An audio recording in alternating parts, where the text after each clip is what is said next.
I'm not a professional speaker or presenter. I'm just someone trying to deliver you information. What you do with this information is up to you.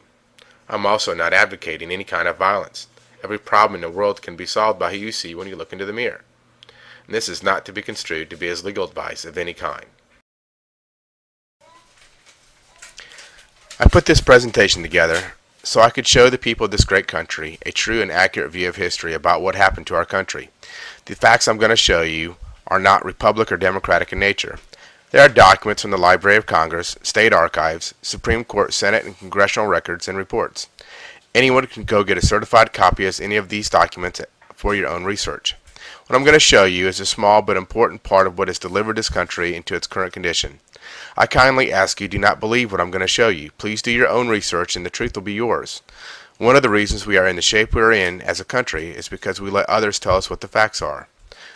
The story I'm going to tell you is about a corporate takeover that history forgot to tell you about. J. Edgar Hoover said, "The individual is handicapped by coming face to face with a conspiracy so monstrous that people cannot believe that it even exists. I promise you this conspiracy exists." So some things we're going to talk about today is, why did we fight the Civil War? What was the purpose? Was it to free or create slaves? And how does it affect our personal and property rights today? Facts about the South seceding from the Union. Slavery was not an issue, it was states' rights. Lincoln even told President Davis that slavery would be intact if they came back into the Union. Davis' response was, no, because slavery is not the struggle we fight in this war. 4 states that fought with the North were slave states throughout the war. President Buchanan did not wage war on the seceded states. All these states succeeded while he was in office. On February 28, 1861, North Carolina legislature voted on whether they wanted a convention to consider secession. The call for a convention was defeated by 651 votes. North Carolina would not even consider secession. On March 30, 1861, in an address to the people of Texas, put forth by representatives of Texas, given warning that under the pretense of freeing slaves, the actual intention of the incoming Lincoln administration was to enslave a whole nation. An ominous warning of what was to come. So why did North Carolina secede from the Union? On April 15, 1861, the Secretary of War notified Governor Ellis of North Carolina that the federal government expected North Carolina to furnish 2 regiments of troops to make war on the seceded states. In Governor Ellis's refusal, he closed with these words, "I can be no party to this wicked violation of the laws of this country. Into this war upon liberties of a free people, you can get no troops from North Carolina." And North Carolina seceded from the Union. This document is known as the Lieber Code or General Orders 100, done April 24, 1863. It is the rules of engagement signed by the Secretary of War for the Civil War. We are still operating underneath these rules, underneath military rule. Here are a few of the articles that affect us today. Martial law in a hostile country consists in a suspension by the occupying military authority of the criminal and civil law and of the domestic administration and government in the occupied place or territory, and in the substitution of military rule and force for the same, as well as in the dictation of general laws as far as military necessity requires the suspension, substitution, or dictation. So what this Article 3 is saying is we're going to suspend all of your laws while you're underneath military rule. Article 7. Martial law extends to property and to persons, whether they are subjects of the enemy or aliens to that government or not. Basically, they're saying right there, it doesn't matter if you were against us in the war in the South or whatever the deal was, the martial law is going to extend to your property and to the person, whether they were enemies or not. And that's pretty simple. That's how this affects the North also. Article 26. Commanding generals may cause the magistrates and civil officers of the hostile country to take an oath of temporary allegiance or an oath of fidelity to their own victorious government or rulers, and they may expel everyone who declines to do so. Article 31. A victorious army appropriates or seizes all public money, seizes all public movable property until further direction by its government, and sequesters for its own benefit or that of its government all revenues of real property belonging to the hostile government or nation. Title to such real property remains in abeyance or suspended during military occupation, and until the conquest is made complete. And the last one we're going to talk about is Article 32. The commander of the army must leave it to the ultimate treaty of peace to settle the permanency of this change. There has never been a treaty of peace ending the Civil War, and we're still under these rules. You own no property. Article 31 still applies to you today. Article 26 that we're going to talk about shows where they forced several governors and legislators out of office 3 years after the war was over because they didn't want to go underneath military rule. They wanted to stay underneath constitutional rule where the states were the sovereign. This document is from the nps.gov website, National Park Service. And the question here is, where was the treaty signed? And they're talking about the Treaty of Peace to ending the Civil War. And their answer is, there was no treaty signed to end the Civil War. This document is titled Contracts Payable in Gold, known as Senate Report 43 or Senate Resolution 62. It was done in 1933, 60 years after the Lieber Code or General Orders 100 was written. The discussion on the floor here is we have three types of money: paper that represents gold, gold and silver, the actual physical substance, and we have fiat currency, which is worthless paper, which we use today. The comment here is that I have highlighted in yellow. It says the ultimate ownership of all property is in the state. Individual so-called ownership is only by virtue of government, i.e. law, amounting to mere user, and must be in accordance with the law and subordinate to the necessities of the state. If you look at your deed, it says you're a tenant. Look up the definition of what a tenant is. You're a renter. So basically what happened, or what this proves, one of the ways, is that you own no property. You pay mortgages on property that you own. You pay property taxes on property that you don't own. Your car you don't own. You own nothing. And when they say the ultimate ownership of all properties in the state, they mean that. That's how they can seize your property anytime they want to. It's really theirs and you're just using it. Fourth Amendment of the Constitution, ratified in 1791, says the right of the people to be secure in their persons, houses, papers, and effects against unreasonable searches and seizures shall not be violated. Clearly, they took everybody's property in 1863, and this includes the North, the population of the North, and they did not notify anybody that this happened. They're very patient. So everything was settled after the war, right? What happened? In 1865, North Carolina was admitted back into the Union as the 12th state. December 4th, 1865, North Carolina even ratified a new 13th Amendment, proving the state was back into the Union. The old 13th Amendment, that was ratified in 1819, was removed from the history books in the Constitution, unlawfully of course. It said, if any citizen of the United States shall accept, claim, receive, or retain any title of nobility or honor, such person shall cease to be a citizen of the United States and shall be incapable of holding any office or trust, profit under them or either of them. An example here is Esquire. Let's look at the original archive certified copy of the 13th Amendment. This came from the Texas State Library in 2009. And this is actually a certified copy of Virginia's Constitution along with the Constitution of the United States. And on this page right here you can see Article 13, which says exactly what I just read you. So, let's look at what an esquire is, which is an attorney. Bovier's Law Dictionary, 1856. Esquire, a title applied by courtesy to officers of almost every description, to members of the bar, and to others. Okay? It is a title next above that of a gentleman and below a knight. Now, most of you don't really understand this because we just weren't taught it properly in school, but there are no titles in this country because everybody was a king. That's what a sovereign is. We were kings on the land. Only law could rule man, not man. That's why our Constitution, our founding fathers set up our Constitution, set up a republic. Let's go down here to 4. Esquires, by virtue of their office as justices of the peace and others who bear an office of trust under the crown. Now, you guys, I'm just going to go into this a little bit. You're going to need to do your own research and see why are we still under the crown. I'll show you some evidence of that, but really, this alone could take a week. But just understand, an attorney, whether they know it or not, having the title Esquire, is an agent for the crown. But North Carolina, along with other states, refused to ratify the 14th Amendment. Why? That's the one that says we're all U.S. citizens. What's wrong with that?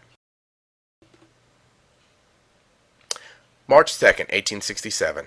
Faced with ratification failure, Congress passed over President Johnson's vetoes 3 Reconstruction Acts from March 2nd, 1867 to July 19th, 1867, declaring the southern state governments to be illegal. following are excerpts from President Johnson's veto message to Congress regarding its first Reconstruction Act. The military is being used to coerce the people into adopting principles and measures that they are opposed to, in which they have an undeniable right to exercise their own judgment. The bill is without precedent and without authority, in palpable conflict with the Constitution, and utterly destructive to those principles of liberty and humanity for which our ancestors on both sides of the Atlantic have shed so much blood and expended so much treasure.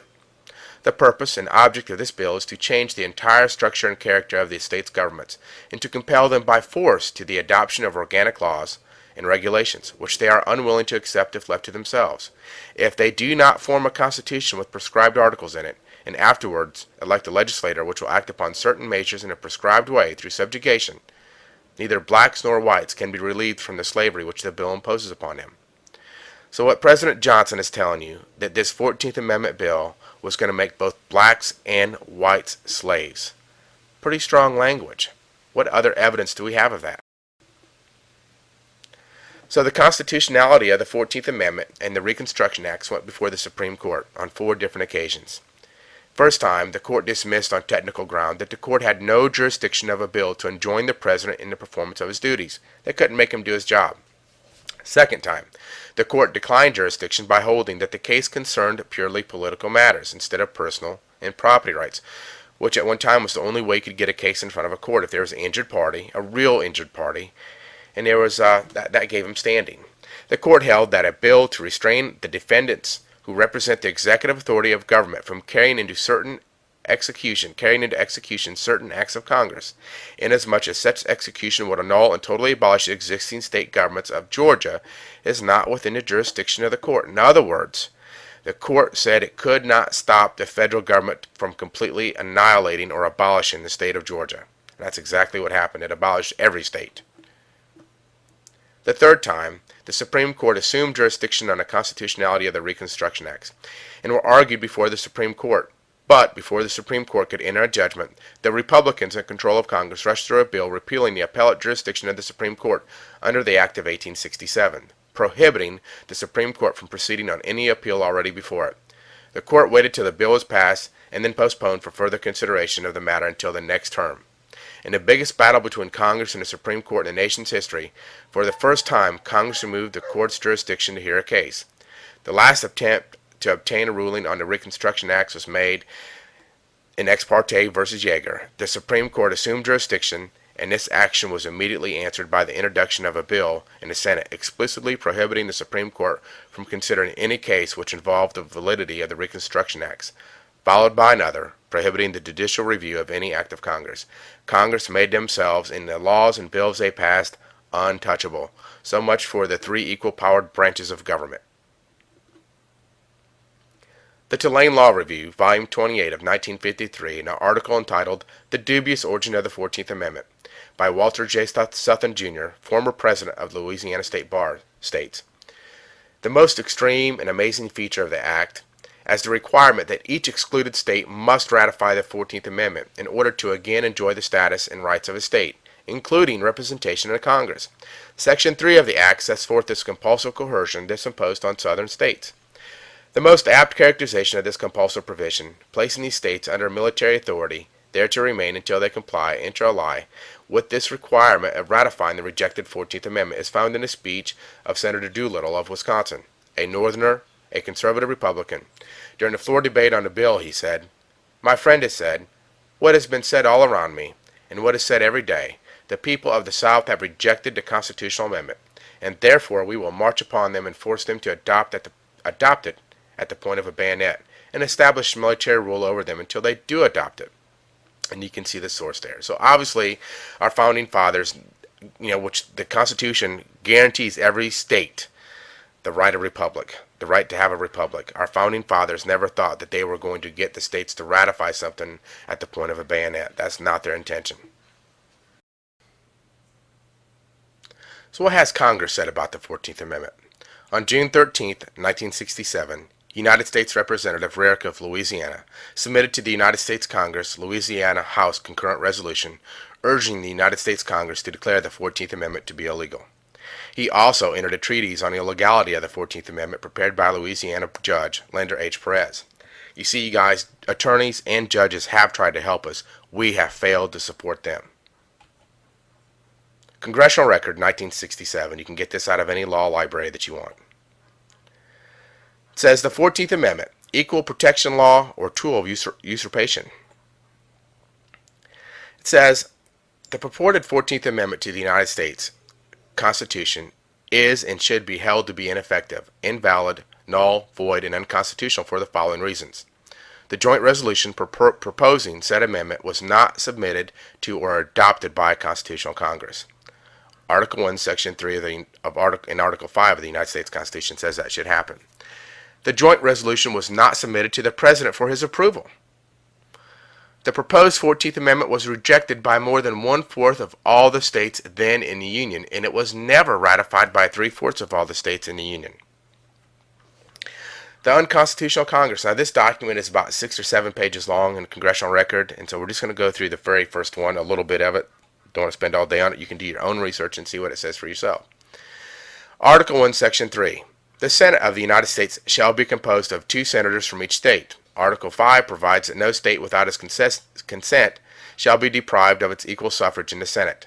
The fact that 23 senators had been unlawfully excluded from the U.S. Senate in order to secure 2/3 vote for adopting of the joint resolution proposing the 14th Amendment is shown by resolutions of protest adopted by the following state legislators. The New Jersey legislature, by resolution of March 27, 1868, protest as follows. The said proposed amendment not having yet received the assent of 3/4 of the states, which is necessary to make it valid, the natural and constitutional right of this state is to withdraw its assent is undeniable. That it being necessary by the Constitution that every amendment to the same should be proposed by 2/3 of both houses of Congress, the authors of said proposition for the purpose of securing the assent of the requisite majority determined to and did exclude from the said 2 houses 80 representatives from 11 states of the Union, upon the pretense that they were no such states in the Union. Now, you guys got to remember, this is 1867, or the 14th Amendment was done in 1867. The states came back into the Union in 1865. The war was over. North Carolina was back into the Union by December 1865. So they were into the Union. They voted and ratified the 13th Amendment, but now all of a sudden they're no longer in the Union because they weren't going and playing the same game that White House or Washington wanted them to play.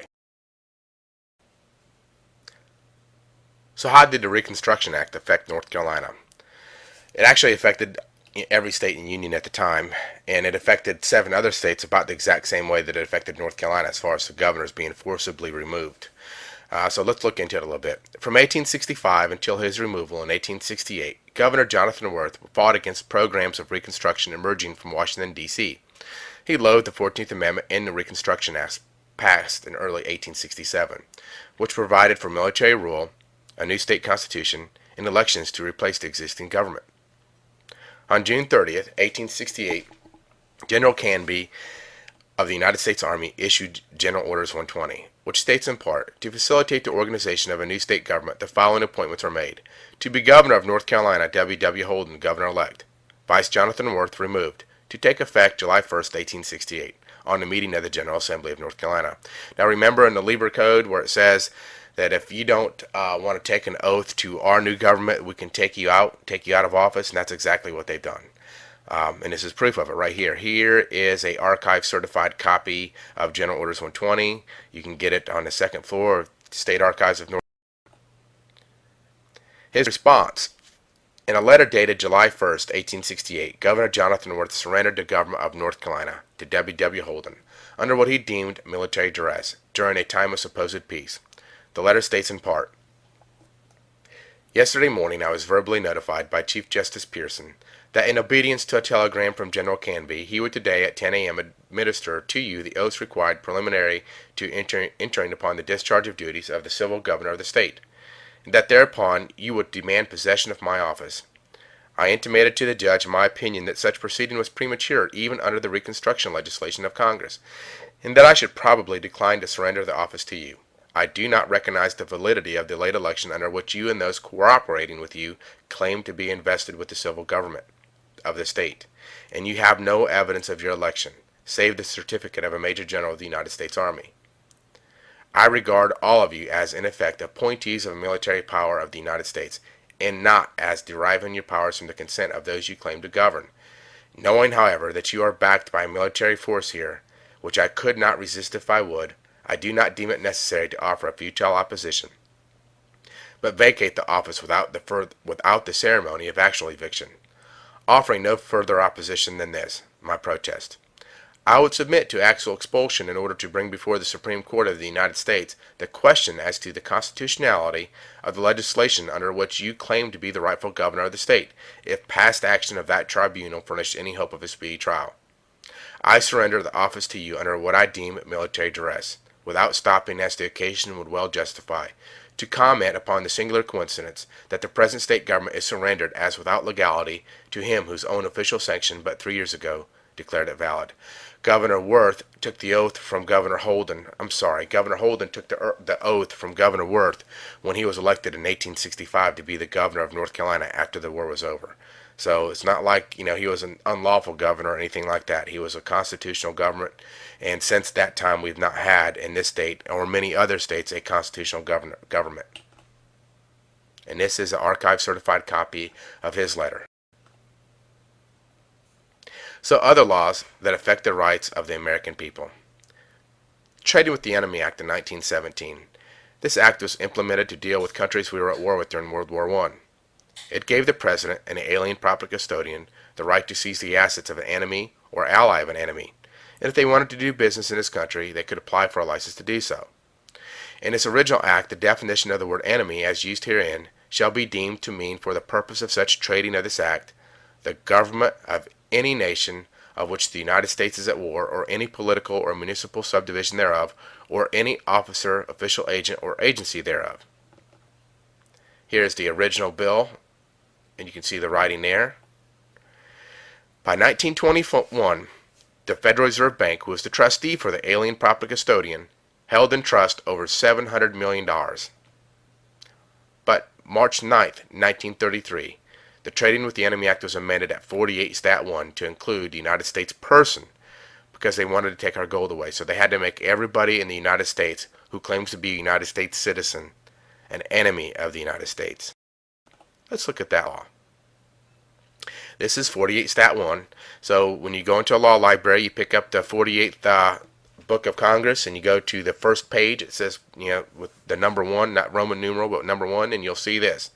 And you can see here where it says, on the October 6, 1917 Act, which was the Trading with the Enemy Act, they're going to amend Section 2, Subdivision B to say basically this. I'm going to highlight it so you can read it a little better.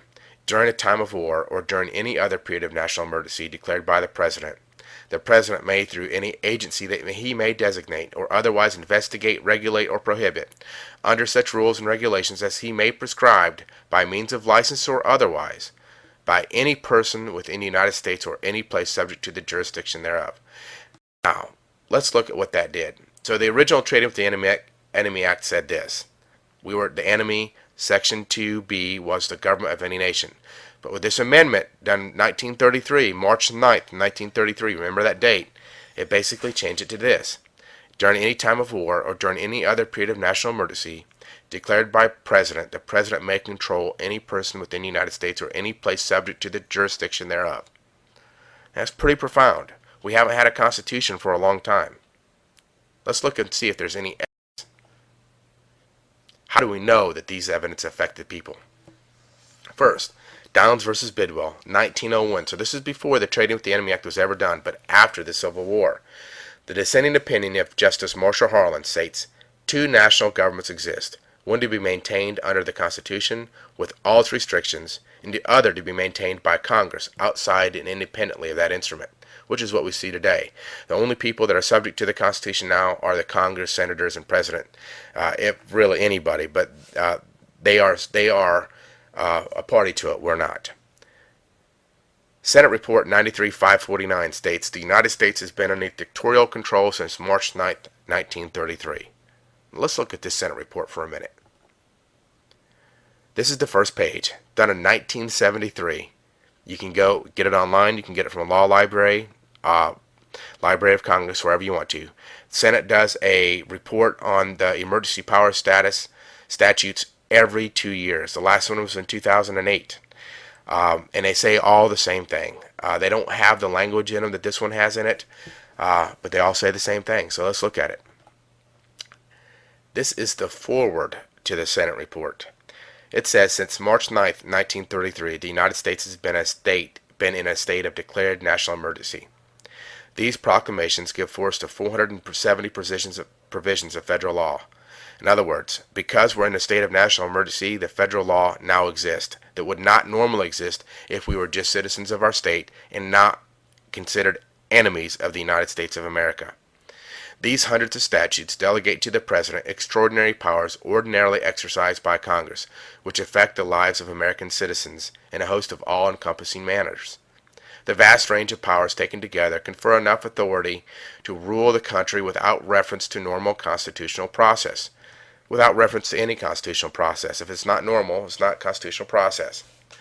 Under the powers delegated by these statutes, the President may seize property, organize and control the means of production, seize commodities, assign military forces abroad, institute martial law, seize and control all transportation and communications, regulate the operation of private enterprises, restrict travel, and in a plethora of particular ways control the lives of all American citizens. There is no present need for the United States government to continue to function under emergency conditions. That's just in the foreword of the report. Let's look at the first page of the report. Very first page, very first paragraph. A majority of the people of the United States have lived all their lives under emergency rule. For 40 years, freedoms and governmental procedures guaranteed by the Constitution have in varying degrees been abridged by laws brought into force by states of national emergency. The problem of how a constitutional democracy reacts to great crises, however far tendates or goes way beyond the Great Depression. As a philosophical issue, its origins reach back to the Greek city-states and Roman republics. And, in the United States, actions taken by the government in times of great crisis have, from at least the Civil War, in important ways shaped the present phenomenon of a permanent state of national emergency. Civil War, they're talking about the Lieber Code or General Orders 100 that put us underneath military rule and have kept us there. So you look back at what this report is saying. It says it can control and regulate private industry. Before 1933, you did not have to have a license to operate a business, to operate a vehicle, to build a house. You know, if you look up what a license is, it is because you are incapable of doing so. And the original Trading with the Enemy Act, that you're now a part of, in order to continue to do business in this country, they made all the original 1917 countries we were at war with get licenses so that they could monitor those countries and making sure they weren't sending profits back from the businesses that they were doing here in North America or in the United States. They weren't sending those profits back to Germany so they could use that money to wage war against the United States. Well, now, because we've been added to the Trading with the Enemy Act, now they can keep a complete eye and control us in every way, just as this Senate report says. So when you think your politician or your judge or anybody is innocent, that they don't know what's going on, like I said, they do these reports every 2 years, and ignorance of the law is no excuse. They certainly hold you to it. So we've looked at some of the fraud on the federal laws that are only in existence because we were classified as an enemy. And we've seen that the 14th Amendment was never lawfully passed. Did they ever properly pass those 470, which now are well over 500, federal laws that affect us today? This letter is from the desk of Harley G. Lappin. He is the Director of Federal Bureau of Prisons. I'm going to zoom it in here so you can look at it. It's done July 27th, 2009. It says, attention all department heads. There has been a large volume of inmate requests for administrative remedies questioning the validity of the Bureau's authority to hold or classify them under Title 18. On the claim that Public Law 8772 was never passed or signed in the presence of a quorum or majority of both houses of Congress, as required by Article 1, Section 5, Clause 1 of the Constitution. Although most courts thus far have relied on Field v. Clark to avoid ruling on the merits of these claims, however, there have been some which have stated they were not bound by the Field case. But those cases did not involve a quorum clause challenge. So out of abundance of caution, I contacted the Office of Legal Counsel the National Archives, and the Clerk of House of Representatives to learn that there is no record of any quorum being present during the May 12, 1947 vote on H.R. 3190 bill. And in the House, and the record is not clear as to whether there is a Senate vote on H.R. 3190 bill during any session of the 80th Congress. So what he's saying is he's done his own research and found out that all these inmates were right. There has never been a proper form or quorum in place to pass this law properly, so it's not a valid law. He goes on to say there's only one Supreme Court case that says in order for any bill to be valid, the journals of both houses must show that it was passed in the presence of a quorum, and he gives you the case there.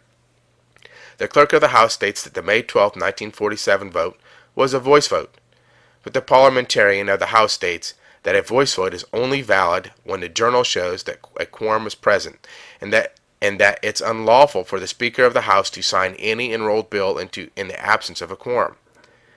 On May 12, 1947, a presence of 218 members in the hall of the House was required to be entered into the House in order for the 44-member 38-6 voice vote to be illegal. In other words, out of the 218 members that were supposed to be there, only 44 showed up. The rest of the people did not want to sign that bill because they knew it was an unlawful bill, making the United States people enemies and subject to the federal laws.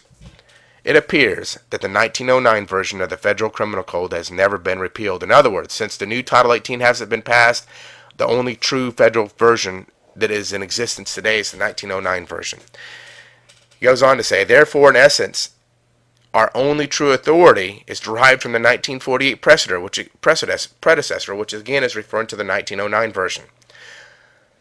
Although adjudication of the constitutionality of congressional enactments has generally been thought to be beyond the jurisdiction of federal administrative agencies, this rule is not mandatory. So, although he knows it's fraud, they don't have to rule on the fraud. They don't have to hear or allow people to get out of the fraudulent jail. According to the Supreme Court in the case Thunder Basin Coal Company versus Reich, therefore the Bureau, under the advice of legal counsel, feels that it is the best interest of public safety to continue addressing all these administrative remedies requests by stating that only Congress or courts can repeal or declare a federal statute unconstitutional. You guys, the people that go to the jail for IRS issues, all the different frivolous things that people go to jail for, most of them all are under Title 18 and they're all fraud. That's just the facts. And this is somebody in government that has done his own research. You can go get archive certified copies of the documents yourself and verify it for yourself. Do what he's done. But he's done his own research, and he says, you know what? Let's just keep it going. Let's just keep playing the game. They won't know any different. We won't let them have the truth. So a review of events that took away your God-given rights. 1861, Congress was adjourned sine die, which means without assigning a day for a further meeting, and Lincoln could not legally reconvene Congress. In 1863, the Libra Code was established, giving the government the ability to take away your property and your rights, and putting the country underneath military rule or martial law. In 1867, the 14th Amendment was added to the U.S. Constitution, but was never ratified by a constitutional Congress or presented to the President of the United States to be signed into law. This law made whites and black slaves, as stated by President Johnson. June 30th, 1868, Governor Jonathan Worth was removed from office because he opposed the Reconstruction Acts of the 14th Amendment and military rule. March 9th, 1933, the U.S. person or citizen was added to the Trading with the Enemy Act, making them enemy combatants, classifying them the same as Al-Qaeda. April 5th, 1933, Executive Order 6102 was given, making it illegal for a U.S. citizen to own gold. April 17th, 1933, Senate Doc 43 says, it doesn't matter how we pay for things because the state owns it all anyway. 1948, Title 18 was never lawfully passed by Congress or Senate, making Title 18 null and void and without effect. So how did the Constitution structure our government? Ben Franklin was asked, what kind of government do we have? He said, a republic if you can keep it. Article 4, Section 4 guarantees to every state in the Union a republican form of government. What is a republic? Republic is Latin for a public thing, and the public thing was law, and it was God's law. What is a democracy? When I was doing my research, I came across this cartoon, and I think it sums it up the best. The squirrel says, I think a democracy is the best possible political system. The raccoon says, you're dope. And the fox says, that's great. The raccoon says, who supports a new law that all present squirrels should be eaten by a fox and a raccoon? The fox and raccoon vote, and the majority is a majority. The squirrel tries to veto, but majority rule or mob rule means the law does not apply. The majority of the people can do what they want to do, and the minority just have to go along with it. The squirrel now doesn't think a democracy is the best political system. In a republic, the squirrel would have been protected by the law, and the raccoon and the fox could not have voted on eating the squirrel. Plato said, a democracy passes into despotism, which is a form of government which a single entity rules with absolute and unlimited power. Karl Marx said, democracy is the road to socialism. We started being called a democracy in around 1913 by President Woodrow Wilson. He said the American people are unable to make good decisions for themselves, so the government needs to be able to make those decisions for them. Now, I'm not a fan of Wilson, and I don't agree with him on anything. But I will say this. I don't think he was very far from the truth when he said that. The people decided to stop ruling themselves and started asking for others to rule them for them. So how is the power divided in the government to protect the republic? We're supposed to have 3 branches of government, each with equal power: the executive, legislative, and judicial. This is from the .gov website. What power does the executive branch have? They control agriculture, commerce, defense, education, energy, homeland security, justice, state, interior, treasury, transportation, veterans affairs. They control everything. There's nothing that the president does not appoint to the office and control their job. So it is their policy that is created. What power does the legislative branch have? They control their websites and their leadership, and that's pretty much it. Does the legislative branch have any control of anything of importance when the president can issue an executive order and do whatever he wants without approval of the House of Representatives, without your approval? So it doesn't really matter what power they have. The president just issued an executive order, which is unconstitutional. First one was done by Abraham Lincoln, so he could reconvene Congress. So it's completely unconstitutional and can only be done because we're now a military. What power does the judicial branch have?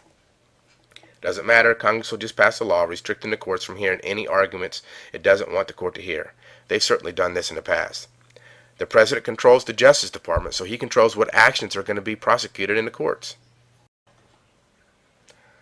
So let's look at who's working against the American people. We understand a little bit about what has been done to us, and that's just the tip of the iceberg. There's a lot more, but that should give you a pretty good color picture of what's going on. Now we need to find out who exactly is the enemy. The corporate federal government. When I say the Queen, I mean the Crown. The Federal Reserve, the IRS, lawyers, and unions are just to mention a few. And before we have any knee-jerk reactions, I'll say there are some lawyers out there and people who work for unions that are good people, and they don't know any different. They're being played, and we'll show you a Senate report that proves it. So there's a lot of good people out there that are playing. They're trying to do good things, but they work for bad people, and they don't understand what they're doing because they're not taking the time to investigate it. So how's the Queen involved?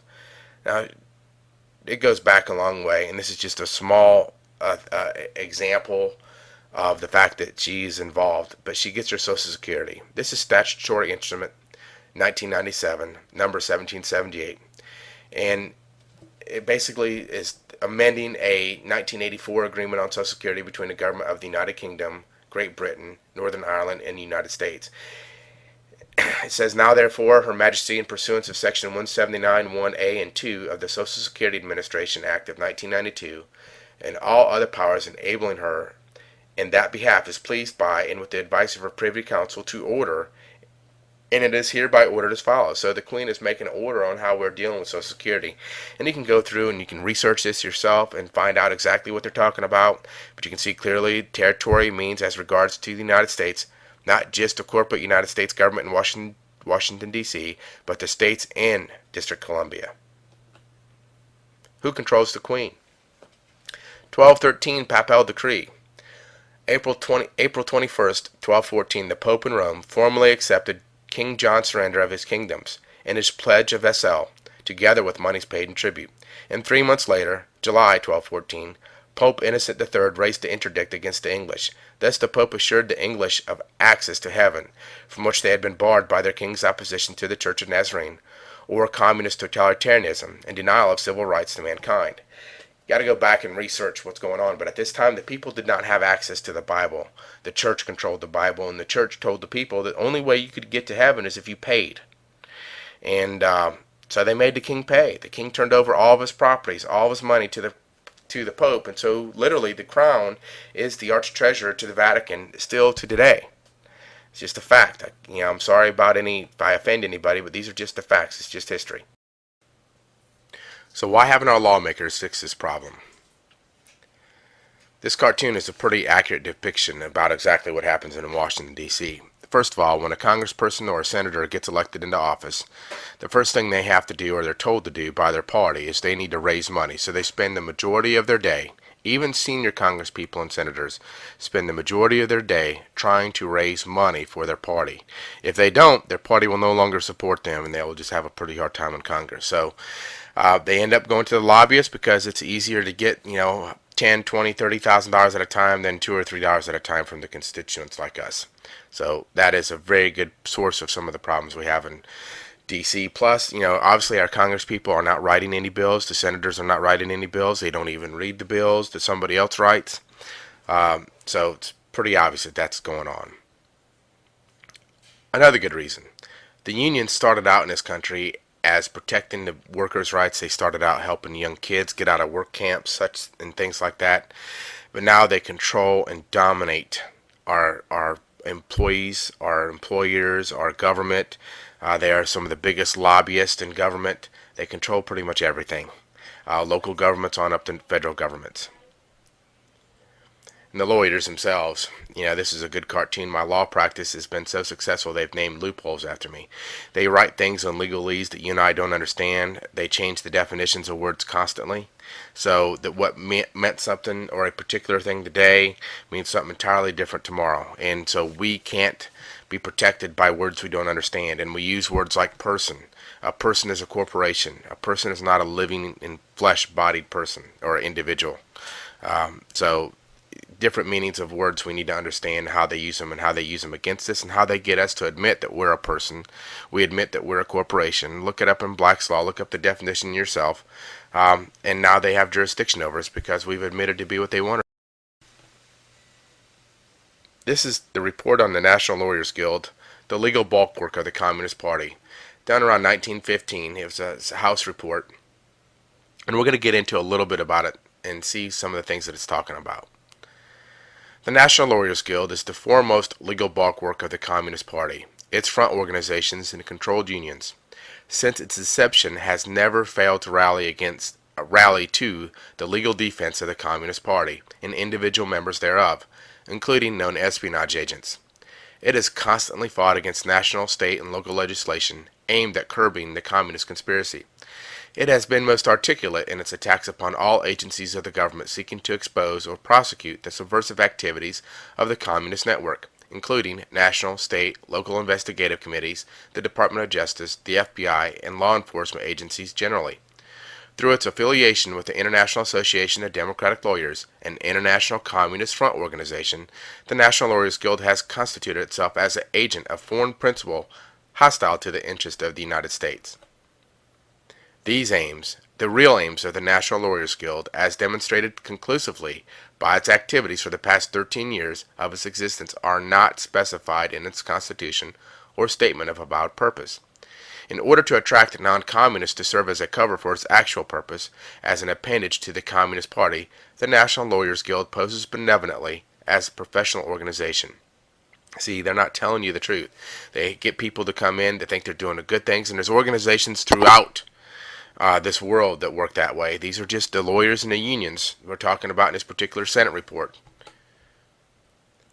New Mass, a weekly publication of the Communist Party, featured an article entitled "The Defense for Counsel, the Need for the National Lawyers Guild." In its issue of June 14, 1938, by Charles Wright, an attorney for the Soviet government, a member of the Guild, observed that with the growth of the American Labor Party in New York, and they're talking about unions there, and the kindred progressive movements throughout the United States, the lawyers, who in many of the smaller communities are the nerve centers of political activities, will be an invaluable aid in galvanizing the latent liberal elements of the country into a political force. The National Lawyers Guild can and will form one of the most important adjuncts to the progressive movement representing the interest and workers of the farmers. So there you go. They tell you clearly on what their purpose is. We're not using what people think they're going to do. They're telling you exactly what they're going to do with their own words. So what is the Federal Reserve?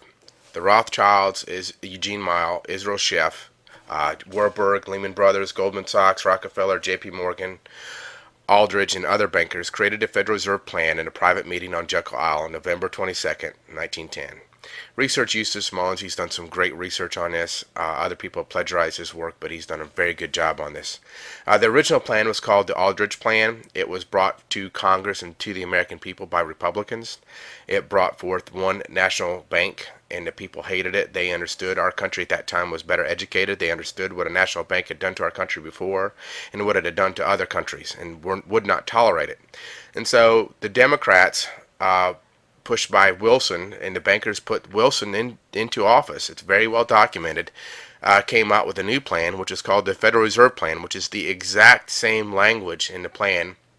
They just had 12 national banks. That was the only difference. And they renamed it as the Federal Reserve Plan. So you can see that the Republicans and Democrats, the upper end of those organizations, have worked throughout history together to get the country pointed in a common direction. There are people on both sides that want the right thing for this country and have stood up and spoke for this country, without the support of the people, of course. But as an overall picture, the money behind them have kept the country going in the same direction, and that is towards the wrong direction. So in 1913, the Federal Reserve Act was passed with only 3 congressmen voting on it. Congress was not properly adjourned during the Christmas break and allowed this to happen. Charles Lindbergh, representative of Minnesota, said, "The financial system has been turned over to the Federal Reserve Board. That board administers a finance system by authority of a purely profiteering group. That system is private, conducted for the sole purpose of obtaining the greatest possible profits from the use of other people's money. This act establishes the most gigantic trust on earth. When the President signs this bill, the invisible government by the monetary power will be legalized. The people may not know it immediately, but the day of reckoning is only a few years removed. The worst legislative crime of the age is perpetrated by this banking bill." It was signed in 1913. The Great Depression happened in 1929, which gave the banks more control over more of the country. At the time, the national banks, the Federal Reserve banks, really only had power over the Northeast. The rest of the country was financing their own growth, and they didn't like it. And so 1929 came along, which took a lot of those banks out and worked out pretty good for the Federal Reserve, but not so good for everybody else. Congressional Record, March 3, 1934. Congressman Weidman stated, "So the paramount issue of today is this. Shall the government of the United States be run for the benefit of the international bankers, or shall the citizens of the United States be given the right to life, liberty, and the pursuit of happiness? Shall we replace the Statue of Liberty with a golden statue erected to the god of greed? Shall we forget that the only time our Savior used force was when he drove the money changers from the temple? Let us reestablish the principle that we all believe in, that all men are entitled to the right to work, to own their own homes, and to reap a just reward for their labors, and to enjoy nature's sunshine as God intended. We owe it to our children that we shall not depart and leave them in a condition of bondage and slavery to organized greed and gold." Court case, Lewis versus the United States. It was a case where Lewis was hit by a Federal Reserve vehicle. He sued the United States for damages, and the court said the Federal Reserve Bank is privately owned. We conclude that the reserve banks are not federal instrumentalities. They're no different than Federal Express. So how is the government using your taxes?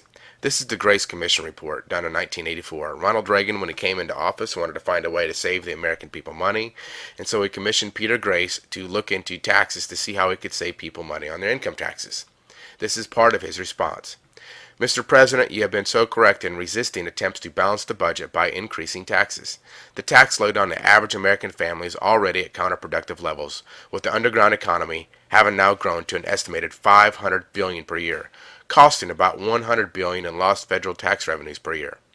The size of the underground economy is understandable when one considers that median family income taxes have increased from $9 in 1948 to $2,218 in 1983, or by 246 times. This is runaway taxation at its worst.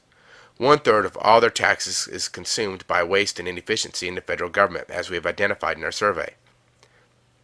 Another one-third of all their taxes escapes collection from others as the underground economy blossoms in direct proportion to tax increases and places even more pressure on law-abiding taxpayers, promoting still more underground economy, a vicious cycle that must be broken.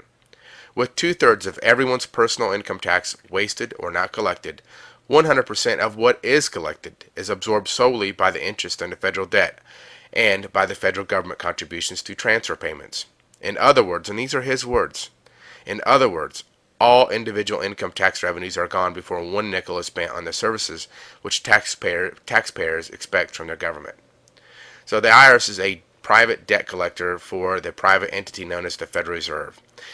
Who is the IRS? The GAO, or the Government Accounting Office, has the IRS listed as a foreign corporation. The 1954 Army Handbook has the IRS listed as a foreign debt collector. That's all they are. But yet we give them all the energy and credence in the world because we fear them, the little man behind the curtain. This is a copy of the Grace Commission report.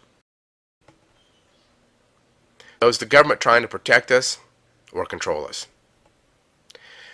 This is National Security Study Memorandum, also known as the Kissinger Report. It was done in 1974, declassified in 1989. It's about a 130-page report. We're just going to talk about a couple different little things in it, but you need to read the report in its entirety so you understand exactly what your government's trying to do for you or to you. Section 28, World Policy and Programs in the Population Field should incorporate two major objectives. A. Actions to accommodate continued population growth up to 6 billion by the mid-21st century without massive starvation or total frustration of developmental hopes. B. Actions to keep the ultimate level as close to possible as 8 billion rather than permitting it to reach 10 billion, 13 billion or more. While specific goals in this area are difficult to state, our aim should be for the world to achieve a replacement level fertility, a two-child family on average, by about the year 2000. This will require the present 2% growth rate to decline to 1.7% within a decade and to 1.1% by 2000. Compared to the UN median projection, this goal would result in 500 million fewer people in 2000 and about 3 billion fewer people in 2050. Attainment of this goal will require greatly intensified population programs. A basis for developing national population growth control targets to achieve this world target is contained in the World Population Plan of Action, which is part of this report. The World Population Plan of Action is not self-enforcing and will require vigorous efforts by interested countries, UN agencies, and other international bodies. To make it effective, the U.S. leadership is essential. So let's look at some of the topics they talk about in this report. Chapter 5, Implications on Population Pressure for National Security. They want to make sure we don't have too many people who could harm national security. Actions to create conditions for fertility decline. So they're going to do some kind of action to create some kind of condition for fertility decline. You can do your own research on that, and we'll go over that in just a little bit, but it's not something that they're trying to get you to do willingly. We're not talking about the pill. Functional assistant programs to create conditions for fertility decline. So they're going to create these conditions. Food for Peace program and population. That part of the report talks about how they were going to work with these third world countries and basically use food to control whether or not they were going to put certain things in place so that they could start getting their population in control. In the mid-40s or 50s, on those pages of this report, they talk about how the American woman was staying home having too many babies, and so they basically need to get her out of the house, get her working, and work on taking down the family unit so you stop having so many kids, and you have to go out and work more, and gosh, parents don't want to have 10 kids when they're out working. It's hard to raise them that way. A. Research to improve fertility control technology. Let's look a little bit at a few things that may be related to this. ATSDR, Agency for Toxic Substances and Disease Registry. This is on fluorides, hydrogen fluoride, and fluorine. Some of this is what you find in your water, toothpaste, you shower in it, you drink it constantly. Let's look at how fluoride, hydrogen fluoride, and fluorine may affect my health. In adults, exposures to high levels of fluoride can result in denser bones. However, if exposure is high enough, these bones may be more fragile and brittle, and there may be a greater risk for breaking bone. In animals, which we are, a version of an animal, exposure to extremely high doses of fluoride can result in decreased fertility in sperm and testis damage. This is by the U.S. Department of Health and Human Services. This next one is on the National Autism. You can get it off their website. And I'm not going to say this right. I'm not a professional speaker. I'm not going to claim to be, but a thimerosal is an inorganic mercury compound that is metabolized to ethyl mercury and thiosilicates and has been present since the 1930s as a preservative in some vaccines and pharmaceutical products to prevent bacterial and fungal contamination. So let's look what that is. The facts. Mercury is hazardous to humans. The use of toxic poison as a preservative is undesirable, unnecessary, and should be eliminated entirely. The United States is in the midst of a tragic epidemic of autism. An analysis of the U.S. Department of Education data from 1992 to 1993 in comparison to 2000 to 2001 indicates there has been an average increase of 644% among U.S. children. Now, if you go through and read this report, it's not that the numbers didn't increase because they got better at reporting it or anything like that, or diagnosing. You can see at the bottom it says, confirm the autism epidemic is real and not due to changes in diagnosis or population changes, nor is explained by other factors. It is explained by the poisons that we ingest in our body. That simple. The poisons we clean with. So where do all the other taxes go? If I stop paying my taxes, how will the roads and schools get built? The Grace Report shows you that all your income tax is wasted or goes to pay interest on the national debt, which is pure profit to a private bank called the Federal Reserve. Let's look at North Carolina's Comprehensive Annual Financial Report, or the CAF report, and see if we can find a clue there. You can get this from the osc.nc.gov. You can get it for whatever state you're in, whatever county, city. They all have these reports. Now, it shows total assets up here to be $82 billion. This is on page 82, I think it is, of a 300-plus page report. Total liabilities, $11.9 billion, which gives North Carolina the state of $70.9 billion in assets. There's a YouTube video out there of an Oregon congressperson on the floor raising Cain in his state because they're trying to raise taxes, and he just found his CAFR report for the first time and realized there was over $4 billion in cash that was unallocated that they could use for what they wanted to do. But that's not what they want to do. They want to raise taxes. And the reason why they want to raise taxes is to keep you working and keep you better controlled. To get more information on this, you might want to go to Walter Buren's site, which is CAFR1.com. He's got a lot of good information on it. Now we're going to talk about how our banking system works. First, I want you to understand that our current monetary system is based on debt. This is a Federal Reserve note. Note means debt instrument or promise to pay. You cannot pay debt with a debt no matter how hard you try. So we're going to look at our Constitution. It says what it says, see what it tells us about paying debt, and try to understand a little bit about how our monetary system really works. Article 1, Section 10 of the Constitution clearly states the following. No state shall make anything but gold or silver coin a tender in payment of debts. Pretty simple. So, is our current money backed by substance? No. This is from the federalreserve.gov website. It pretty clearly states that it's no longer backed by substance. So, are the states violating the Constitution? North Carolina Constitution, Article 6, Section 7, under oath, says, before entering upon the duties of an office, a person elected or appointed to the office shall take and subscribe the following oath. They solemnly swear or affirm that they will support and maintain the Constitution and the laws of the United States, and the Constitution and the laws of North Carolina, not inconsistent therewith.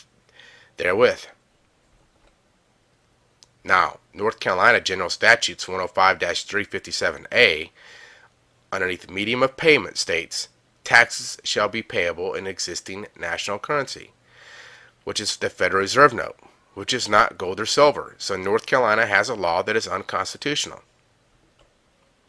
Clearly, the Constitution says no state shall make anything but gold or silver coin a tender in payment of debts.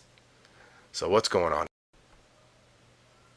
Are you violating the Constitution with how you pay debt? No. You're not a party to the Constitution. You're an enemy of the United States, same as Al-Qaeda.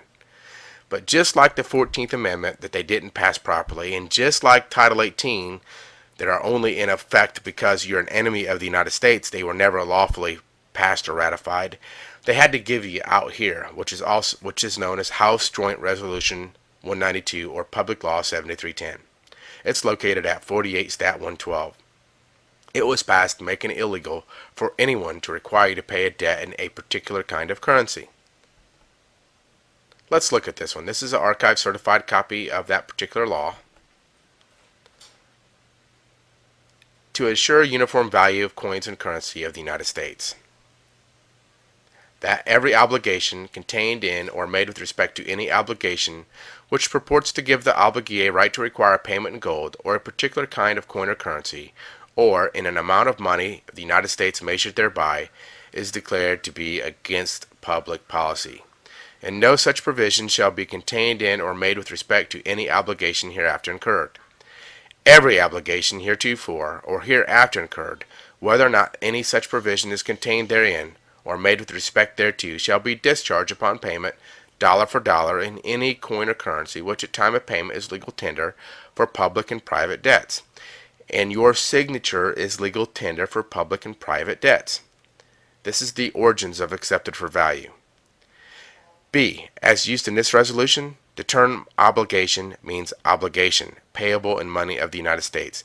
And the term coin or currency means coin or currency of the United States, including Federal Reserve notes and circulating notes of the Federal Reserve banks and national banking associations. So it's very clear, nobody can require you to pay a debt in any particular kind of coin or currency, including Federal Reserve notes. This law has never been repealed. It's still on the books. You can go into a law library and find it. And it's very hard to enforce, but you can do it. You can start accepting for value your mortgage payments, your taxes, anything. It's a legal and lawful way to pay debt.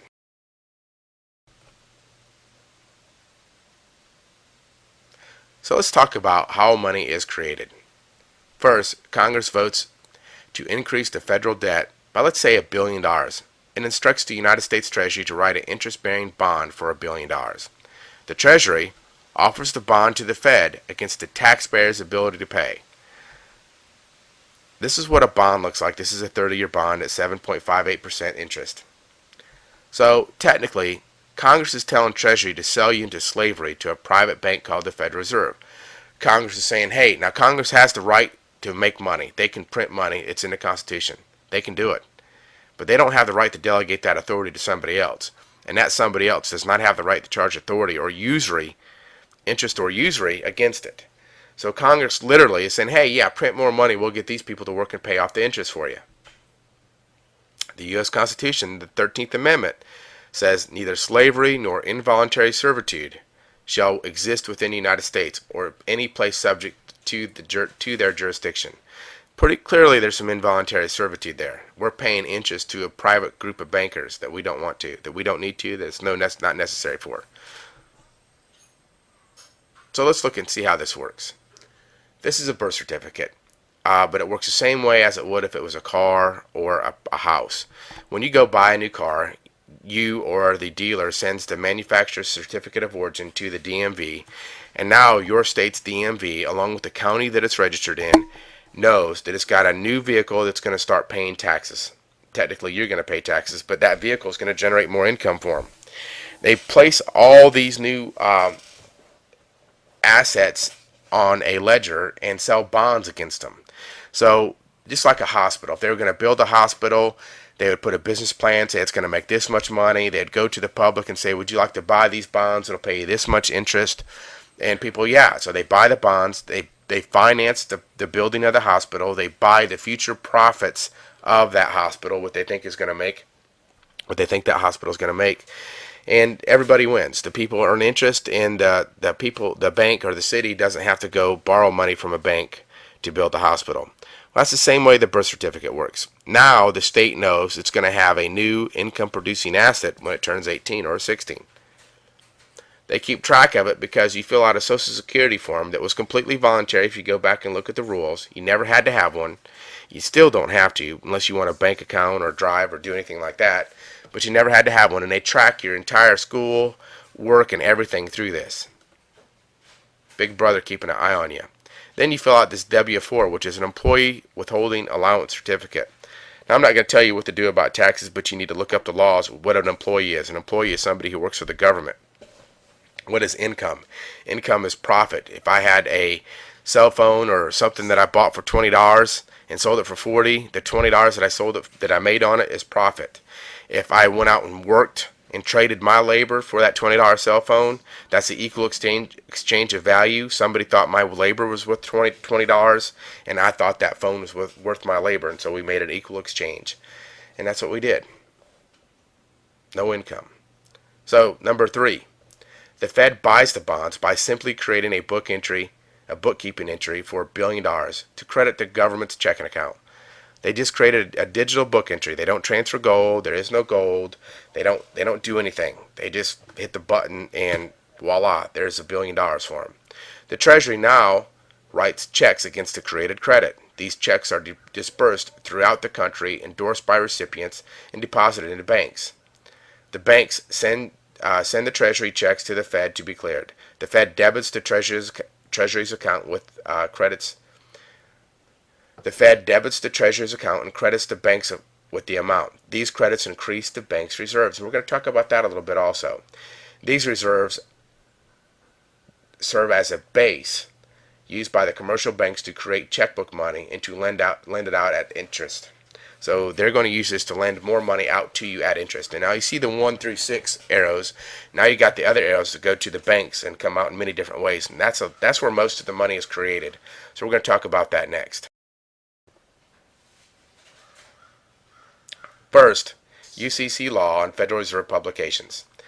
UCC Law 3-102C says regulations of the Board of Governors of the Federal Reserve System and operating circulars of the Federal Reserve Banks supersede any inconsistent provisions of this article.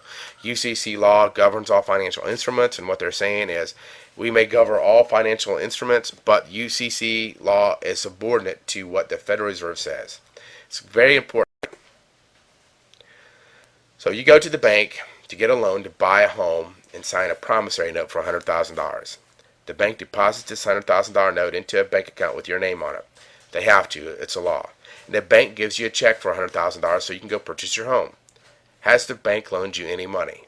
Now, there's all kinds of fraud out there in the mortgage market, and it really starts right here. No. You made a deposit with the bank for $100,000, which was your promissory note, and the bank gave you a check for $100,000. Now you're even. It's against the law for a bank to loan you its depositors or investors' money. Modern money mechanics, Federal Reserve Bank of Chicago, says of course they, meaning banks, do not really pay out loans from the money they receive as deposits. If they did, no additional money would be created. This is the title page for Modern Money Mechanics. Well, the worst part isn't that you are paying a bank principal and interest for money that the law says you did not borrow. The worst part is that the bank is using your promissory note as reserves so they can loan out more money. Your promissory note became a Tier 1 asset for the bank, allowing them to take your $100,000 note and lend out $900,000 more to other customers. In that book, Modern Money Mechanics, they give you this example. First, they show you at stage 1, or they show you the initial reserves provided, and they start with $10,000. And they show you the loaning process, how it creates excess reserves with every process. When they loaned out $10,000, they only had to keep $9,000 in reserves, and so they created $9,000 out of thin air. If you follow this through all the stages, eventually it makes out to where they have $90,000 in additional money.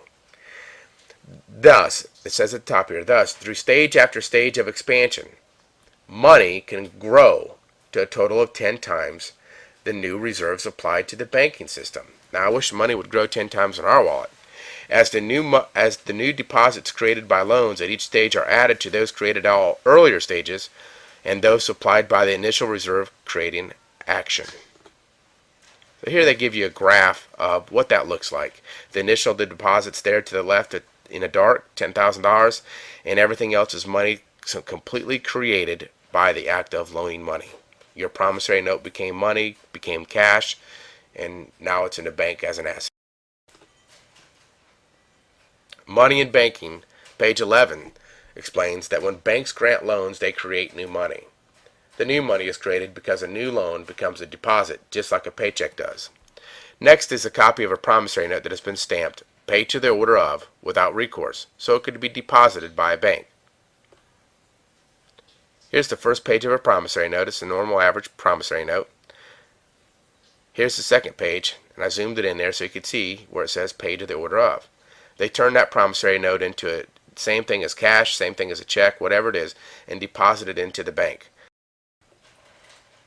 Money in banking says most people suppose that banks lend the deposits of its customers. However, no bank ever lends its deposits. I bet you thought from the Federal Reserve Bank of New York says banks create new money by depositing promissory notes. The receipt of cash from depositors increase both its assets and its deposit liabilities, which enables it to make additional loans and investments. It accepts as an asset the borrower's debt obligation. Banks create new money by depositing promissory notes. And it also says money does not have to be intrinsically valuable, be issued by a government, or be in any special form, because the most common form of money is your signature. There's a title page for that book.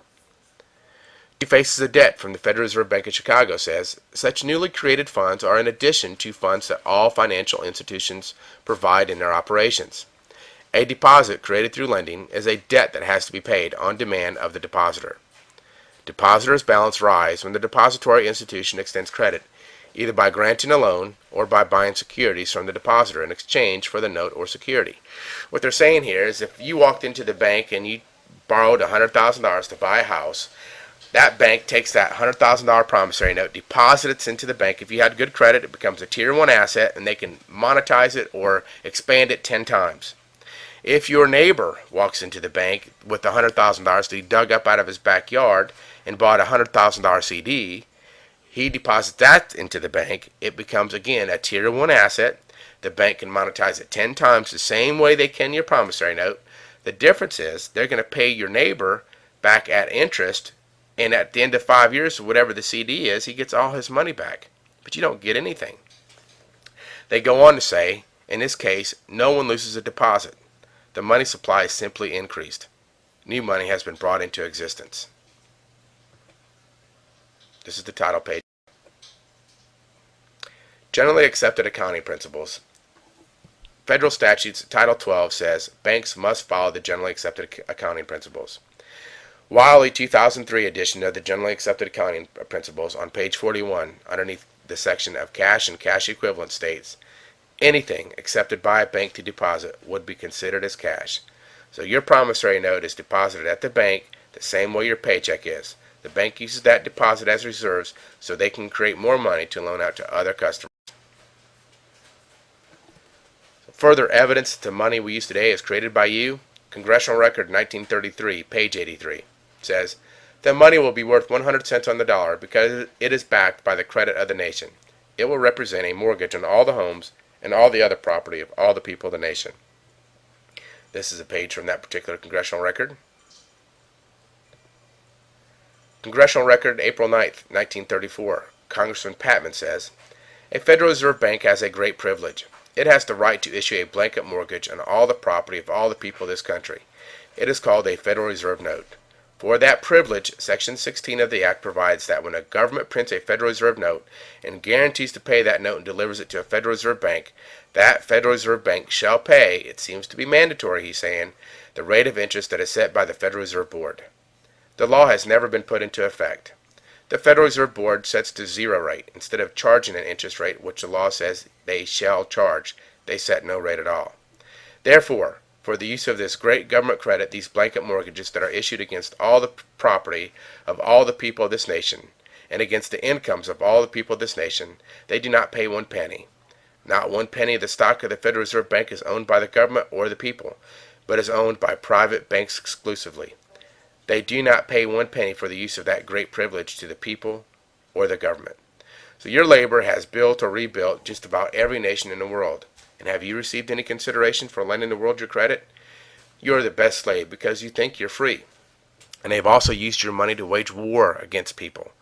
And it's hard to understand, but when you really start looking into the history of our country, you can see why maybe people in other countries are mad at us, because we've allowed these people to do what they've done, and we've financed them. We've provided the funding for them to do it.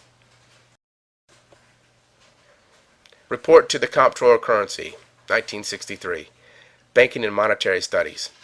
Whatever their other errors, a long line of financial heretics have been right in speaking of fountain pen money. Money created by the stroke of the bank president's pen when he approves a loan and credits the proceeds to the borrower's checking account. So what does a bank's accounts look like if this is really true? This is a financial 10 report. You can go to fdic.gov and get this report and look at any bank you want to that's FDIC insured. This particular bank has $2.6 billion in assets, and it also has $2.6 billion in liabilities. That is line 2 and line 15. This bank has a total equity capital of $325 million. So all the buildings, equipment, asset stock, preferred and non-preferred stock equals $325 million. But somehow or another, this bank has had $2.1 billion to loan out. So this shows and proves that banks create money out of thin air. Nowhere on their ledger will you find that they had $2.1 billion alone. They created it with your promissory note. So if banks work that way, why haven't somebody sued them? Well, they have, and they've won. First National Bank of Montgomery versus Jerome Daly. In the Justice Court of Minnesota, County of Scott, Township of Credit River, Justice Martin v. Mahoney, the jury found that the plaintiff, who was the bank, was not entitled to recover possession of Lot 19. That because of failure of lawful consideration, which in other words the bank did not loan any money to this customer, to this gentleman, who was an attorney, the note and mortgage dated May 8, 1964 are null and void. That the sheriff sale on above described premises is null and void of no effect. That the plaintiff has no right, title, or interest in said premises or lien thereon, as is above described.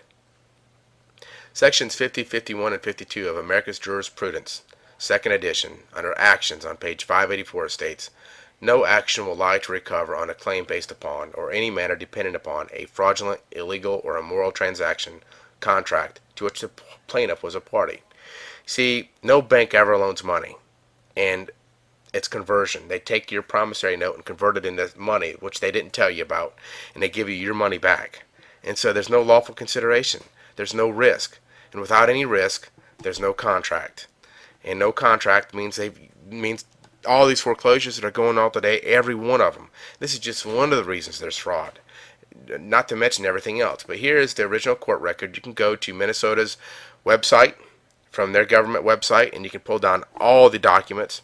It's got testimony from the Federal Reserve Bank, from the bank that that was foreclosing on him, and they all said the same thing. Yep, we didn't loan you any money, but they thought the judge and the jury would go their way, and they didn't. This is all 3 pages.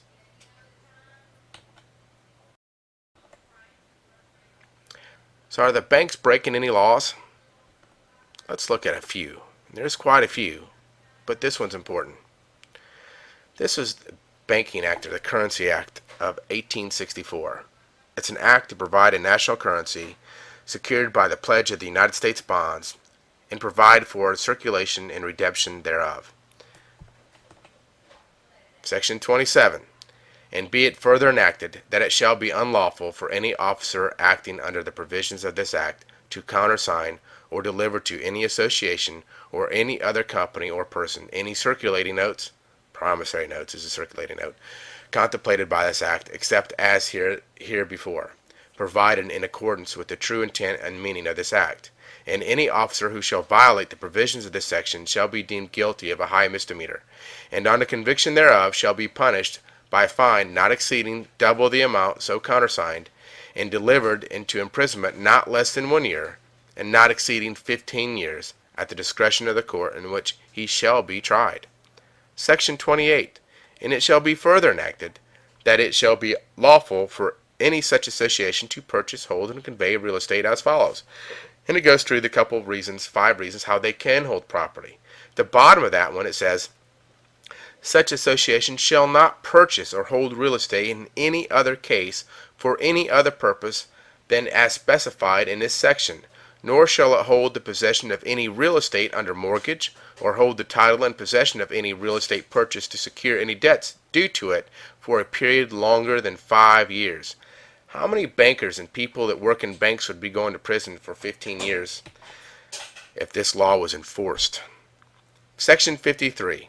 And be it further enacted that if the directors of any association shall knowingly violate or knowingly permit any of the officers, agents, or servants of the association to violate any of the provisions of this act, all the rights, privileges, and franchises of the association derived from this act shall be therefore thereby forfeited. And in cases of such violation, every director who participated in or assented to the same shall be held liable for his personal and individual capacity for all damages which the association, its shareholders, or any other person shall have sustained in consequence for this violation. Again, you guys, we got prison time for bankers for doing what they do every day. It's completely against the law. Here is a 2009 Popular's name table of this particular section, and you do this so you can see what amendments have been done. And the Currency Act that we just talked about last was amended in 1908, and they've never taken those particular parts of the National Currency Act out. Still in law today, but the Office of the Comptroller of Currency will not enforce it. So just like anything else, we got laws in effect to protect us, but the people that we elect to enforce it won't do it. Julius Caesar was assassinated by the senators of Imperial Rome for turning the empire over to the Canaanite bankers. Rome was once a great and mighty power, but it was destroyed without a battle, as was Babylon, Egypt, and Greece. The bankers have ordered the murders of kings, world leaders, and presidents because they threaten their control. Research Executive Order 11,110, signed into law by President Kennedy.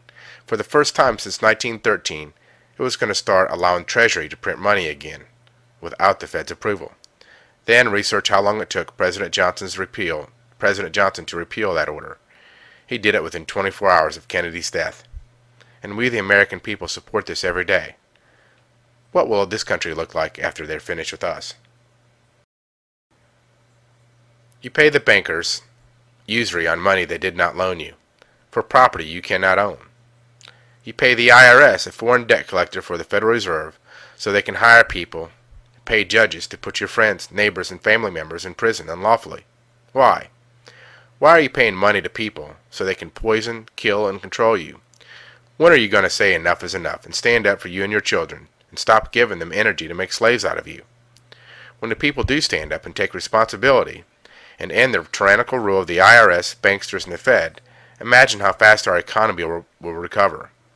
This system has robbed us and our children of the right to the pursuit of happiness and freedom, and has killed men, women, judges, and world leaders that have tried to stop it to do the right thing. What are they going to quietly force the people to do next? What if one day you are required to take a number so you can get a job, a bank account, or even travel? The Bible in Romans 13:17 says, "And that no man might buy or sell, save that he had the mark, or the name of the beast, or the number of his name." Could that ever happen to us? Could it be close at hand? What about this number? We all have to have a Social Security number. You need it for a job, bank account, or travel documents, and much more. Now, I'm not saying that this is the number God was talking to us about. But don't think the United States is the only country that requires a number like this.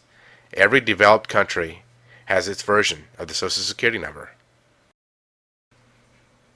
We have discussed the Civil War, 14th Amendment, and Trading with the Enemy Act, and how they've been used to make us all enemies, so they can take away our gold, property, labor, without due process.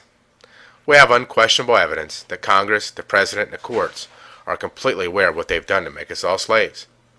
We know that our government sells us into slavery to a private bank called the Federal Reserve.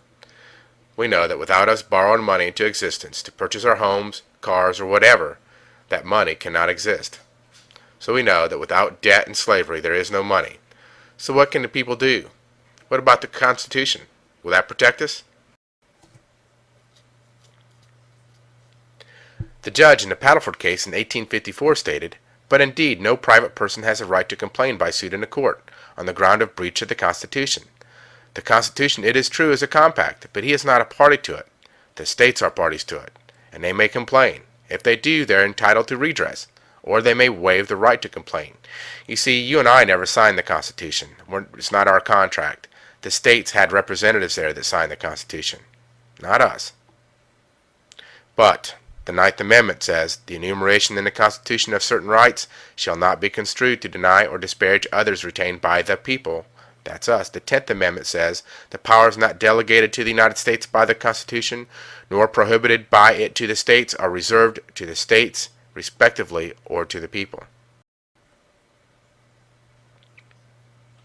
The Declaration of Independence says, we hold these truths to be self-evident, that all men are created equal, that they are endowed by the Creator with certain unalienable rights, that among these are life, liberty, and the pursuit of happiness. Now really quick, an unalienable right, pronounced inalienable in today's words, means a right that cannot be liened or a right given to you from God. It's a right that you don't have to pay for to have. So when you have to pay for property taxes or different things like that, you're paying for a right that's supposed to be naturally unalienable. To continue, that to secure these rights, governments are instituted among men, deriving their just powers from the consent of the governed. That whenever any form of government becomes destructive of these ends, it is the right, I would say the duty of the people to alter or abolish it, and to institute new government. And for the support of this declaration, with firm reliance on the protection of the divine providence, we mutually pledge to each other our lives, our fortunes, and our sacred honor. When the people stand up and assume their unalienable rights, they will truly own property, and the unconstitutional property taxes will be gone, and illegal theft of generations of work will be done away with. In the 1700s, it was the preachers that refused to take a license from the king that helped lead the people to freedom. Our churches used to keep us informed and tell the people the truth. The people depend on our churches. But today, most of our churches are state-run churches, and it can only say what the state allows them. If a 501c3 church wants to tell the people the truth, they risk severe penalties from the government. When the people stand up and free our churches, they will not have to worry about speaking the truth again. When the people stand up, we'll get our schools to start educating our children again, instead of teaching them to be better slaves. Woodrow Wilson, then president of Princeton University, said the following to the New York City School Teachers Association in 1909. We want one class of person to have a liberal education, and we want another class of person, a very much larger class of necessity, in every society to forego the privileges of a liberal education, and fit themselves to perform specific, difficult manual tasks. But the motive behind the disgusting decisions that bring about these needs need not be class-based at all. They can stem purely from fear or from the by now familiar belief that efficiency is paramount virtue rather than love, liberty, laughter, or hope. Above all, they can stem from simple greed. H.L. McKinnon wrote in the American Mercury, April 1924, "The aim of public education is not to fill the young of the species with knowledge and awaken their intelligence. Nothing could be further from the truth. The aim is simply to reduce as many individuals as possible to the same safe level, to breed, to train, and to put down dissent and originality. That is the aim of the United States, and that is the aim of every. We need to constantly educate ourselves to protect our freedoms and the freedoms of our children. This is the greatest country that has ever existed, and we have our Father in heaven to thank for it. But as stewards of the land, we need to stay vigilant, educated, and informed of the truth. Please don't wait for the news to tell you the truth. Thomas Jefferson often said, advertisements contain the only real truth to be relied upon in a newspaper. Do you want to see our country go back to being a republic again? Or do you like being considered the enemy and having the same rights as a slave? Are you willing to mutually pledge to each other your lives, fortunes, and sacred honor?